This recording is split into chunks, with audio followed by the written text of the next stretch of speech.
What is up? This is your LA in a minute, and I'm here in Highland Park at Fashion 21, which is actually the original location of Forever 21 and the genesis of an LA American Dream story. Forever 21 was atop the fast fashion world as recently as 10 years ago, but there was a precipitous decline that led to their LA American Dream story becoming derailed. Let's get into it.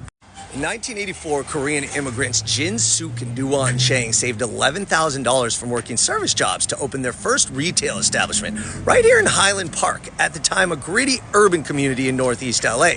The store was 900 square feet and catered to a mostly male, mostly Korean American clientele, and they called it Fashion 21. Now, the couple had an advantage. Jin Suk had been a hairdresser in South Korea and had a knack for spotting trends, especially trends that were easy to copy that people would love. This planted the seeds for what would become fast fashion. In their first year in business, they grossed $700,000 in sales.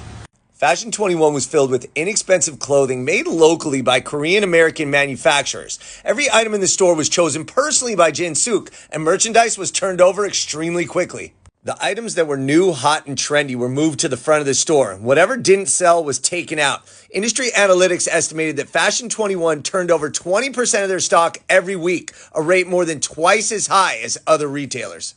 In 1989, Fashion 21 took a big chance and opened their first mall store in Panorama City at the Panorama Mall. From there, it was off to the races. People couldn't get enough of the quick, trendy turnaround, and Fashion 21 started opening up store after store, eventually having hundreds of locations throughout the United States and opening up their first international location in Edmonton in 2001. By then, they were officially Forever 21, and they had more than 500 stores and were a dominant player in the fashion industry globally. The Changs were the 79th richest Americans, and Forever 21 continued to make a name for itself as a place to get trendy clothes at rock-bottom prices. Each new opening was a smash hit, with people lining up just to get in the door. And by 2015, global sales peaked at $4.4 billion, with 500 stores occupying some enormous spaces throughout America. Even as other stores were downsizing amid the retail apocalypse, Forever 21 continued to open stores as late as 2016. And it wasn't just the number of stores that became problematic, it was the size. They had some stores as large as 200,000 square feet. Wow.